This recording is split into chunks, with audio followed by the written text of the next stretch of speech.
In 522 BC, the scorching eastern sun illuminates the royal palace of Susa, where young King Cambyses II, son and successor to the legendary Cyrus the Great, is about to administer justice as brutal as it is symbolic. Before the assembled court, an old and trembling man awaits his fate. His name is Sisamnes, a royal judge of Persia, and he will soon enter history as an example of punishment that will echo through millennia, reminding us of the dangers of judicial corruption. The screams that will soon reverberate through the palace halls will mark not only the end of a man, but the beginning of a legend, that of the judge, whose skin was stripped from his living body to upholster the chair where his own son would continue his legacy. How did a respected authority meet such a terrible fate? To understand, we must return to the moment when Sisamnes committed the fatal error that would seal his sentence. In the vast Persian Empire, the greatest power of the ancient world, the judicial system was fundamental to maintaining order across territories, stretching from India to the Mediterranean. Royal judges occupied positions of extreme prestige, serving as direct representatives of the sovereign's justice. Sisamnes had served for decades in this role, adjudicating disputes, judging criminals, and arbitrating conflicts between nobles and merchants. In a society where trust in justice was an essential pillar of political stability, judges were expected to be incorruptible. That, at least, was the expectation. Reality, as often happens, proved more complex. Ancient historians, primarily Herodotus, the father of history, report that Sisamnes succumbed to the temptation that accompanies power, corruption. The case that precipitated his downfall involved a territorial dispute between two Persian nobles. One of them, knowing his legal arguments were weak, offered Sisamnes a substantial amount of gold to influence the verdict in his favor. The judge, perhaps believing that the young King Cambyses, occupied with military campaigns and consolidating his power, would not pay attention to a seemingly minor case, accepted the bribe, and delivered an unjust sentence. No empire, however, maintains its greatness without an efficient information system. What Sisamnes did not know was that one of the scribes present at the trial was loyal to the nobleman who had been wronged by the corrupt decision. This scribe gathered evidence of the bribe and presented it directly to King Cambyses, who had recently returned from a campaign in Egypt. Cambyses, I was not known for his clemency. The son of Cyrus the Great, founder of the Persian Empire, and considered a relatively magnanimous ruler by the standards of the time, Cambyses had ascended the throne determined to prove he could be as ruthless as his father had been visionary. Heir to a colossal empire, he was resolved to demonstrate that justice under his reign would be swift and exemplary. Upon receiving evidence of Sisamnes's corruption, Cambyses did not hesitate. He ordered the immediate arrest of the judge and summoned the entire court to witness the trial. The symbolism could not have been clearer. He who should judge would now be judged, and there would be no appeal for his sentence. Sisamnes was dragged into the great hall of the palace, where the king himself presided over the session. Witnesses were heard, evidence presented. The judge, confronted with irrefutable proof, confessed his crime. The confession, however, did not appease the monarch's wrath. On the contrary, it demonstrated to Cambyses that corruption had taken root at the heart of his judicial system, a threat that needed to be extirpated in the most forceful way possible. The sentence came directly from the sovereign's lips: death by flaying, not a private execution, but a public spectacle, so that all would learn the price of corruption. Yet there was an additional element to the punishment, a refinement of pedagogical cruelty typical of Persian political thought. The corrupt judge's skin would be used to upholster the judicial chair that would be occupied by his son, Otanes, who would succeed him in office. On the morning of the execution, the palace courtyard was filled to capacity. Nobles, merchants, scribes, and foreign diplomats, all summoned to witness royal justice in action. Sisamnes was brought in chains, his dignity already eroded by the knowledge of the horror that awaited him. In the center of the courtyard, a wooden table had been installed, surrounded by braziers to heat the executioner's tools. The Persian method of flaying was refined in its brutality. It wasn't simply about tearing off the skin, but doing so methodically, keeping the victim alive and conscious for as long as possible, and preserving the skin in a single piece for later use. The executioners, specialists in prolonging suffering beyond what seemed humanly bearable, began their work with clinical precision. First, incisions were made along Sisamnes's body on his back, chest, and limbs. Hot water was poured over his skin to soften it and facilitate the procedure. Then, with special tools resembling spatulas, the executioners began to carefully separate the skin from the flesh, inch by inch. Sisamnes' screams echoed throughout the palace. Some of those present fainted at the sight, others turned their faces away, unable to bear the spectacle.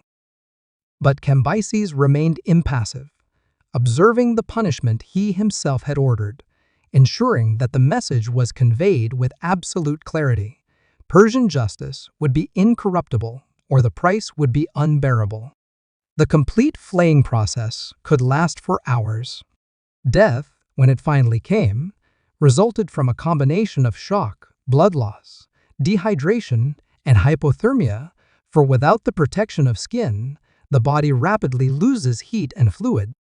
According to Herodotus's accounts, Sisamnes remained conscious throughout much of the process, his suffering amplified by the understanding that his own skin would serve as a permanent reminder of his crime. After the judge's death, his skin was carefully treated with salt and other preservatives, transformed into leather through processes similar to those used for animal hides. This human leather was then used to upholster the judicial chair where his son, Otanes, would now exercise the same function as his father. The image is almost inconceivable to modern sensibilities, a son forced to sit daily on the skin of his own father, administering the same justice that his progenitor had corrupted. It is important to note that, according to Herodotus, the appointment of Otanes was not an act of gratuitous, additional cruelty. In Persian tradition, important positions often passed from father to son, and Otanes was likely already being prepared to eventually succeed Sisamnes. Cambyses, in appointing Otanes to his father's position, not only followed tradition, but transformed Sisamnes's punishment into a perpetual lesson for his successor and for all judges of the empire. The message was clear. Always remember, Cambyses is said to have told Otanes during his investiture, "Upon what leather you sit," when pronouncing your judgments. We do not know with certainty how Otanes dealt psychologically with this macabre reminder. Herodotus mentions that he eventually became a satrap, a provincial governor in Ionia, suggesting that he fulfilled his duties satisfactorily. We can only imagine the thoughts that passed through his mind each time he sat in that chair to administer justice. The story of Sisamnes and his terrible punishment would remain alive not only in historical tradition, but also in art. Almost 2,000 years later, during the Renaissance, European artists would rediscover this account and transform it into powerful visual representations. The most famous of these is the diptych, The Judgment of Cambyses, by Flemish painter Gerard David, completed in 1498. This monumental work, commissioned by the aldermen of Bruges to be hung in the town hall, shows in graphic detail both the arrest and the flaying of Sisamnes.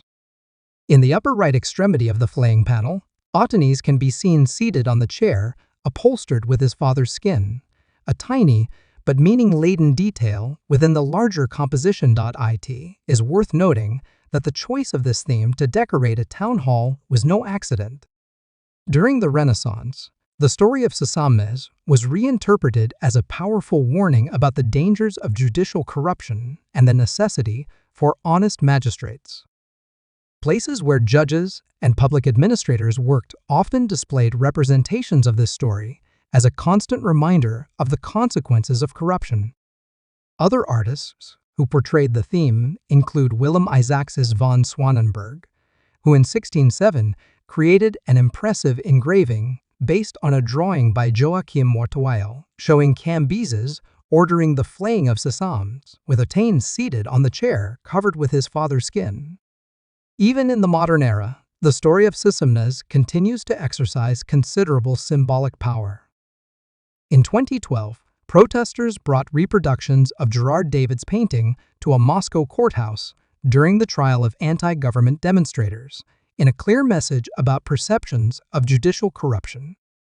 The execution of Sisamnes raises, of course, profound questions about justice, punishment, and the use of terror as an instrument of governance. By contemporary standards, flaying represents an unjustifiable cruelty, regardless of the crime committed. However, in the context of the ancient world, where public executions served not only as punishment, but as educational and preventive tools, Persian logic had its own internal coherence. By transforming Sisamnes's body first into a spectacle and then into a functional object, the covering of a chair Cambyses was not merely punishing one man, but creating an enduring symbol. The chair, upholstered with human skin, became a permanent monument to the dangers of corruption and a daily reminder for all those who administered justice in his empire. The story also underscores the fundamental importance that ancient societies attributed to impartial justice. In a world without the complex systems of checks and balances that characterize modern democracies, the honesty of judges was crucial to the legitimacy of governing power. A corrupt judge not only harmed individual litigants, but threatened the very stability of the state. Although the specific details of Sisamnes' story have been preserved primarily by Herodotus, whose work histories was written approximately 75 years after the events, there are reasons to believe in the general authenticity of the account. References to the practice of flaying as a form of execution appear in multiple Persian and Assyrian sources, and the utilization of human skin for various purposes is equally documented in several ancient cultures. Moreover, the didactic and symbolically charged character of the punishment aligns with what we know about Persian practices of justice and demonstrations of royal power. For a multi-ethnic empire that encompassed vast territories and diverse cultures, public and memorable demonstrations of power were essential instruments of governance. The historical figure of Sisamnes and his terrible fate remain one of the most vivid and disturbing examples of judicial punishment from antiquity. Whether as a historical character or as a symbol, the flayed judge continues to remind us of the perennial ideals of impartial justice and of corruption as a fundamental betrayal of public trust. When modern judges assume their functions, they fortunately do not sit on chairs upholstered with human skin. Nevertheless, the principle that Sisamnes' story so graphically illustrates that corrupted justice deserves the severest consequences continues to resonate, even if now materialized in more humane forms of accountability. What is perhaps most disturbing about this millennia-old story is how it continues to find relevance in contemporary contexts. Whenever cases of judicial corruption arise, the image of Sisamnes' chair, with its macabre recovering, resurfaces as a powerful metaphor for the social costs of compromised justice. Today, when visiting the Groningen Museum in Bruges, Belgium, we can contemplate Gerard David's masterpiece that immortalized this story. The painting, with its meticulous composition and graphic details, continues to provoke discomfort and reflection in modern viewers, a testament to the enduring power of this narrative.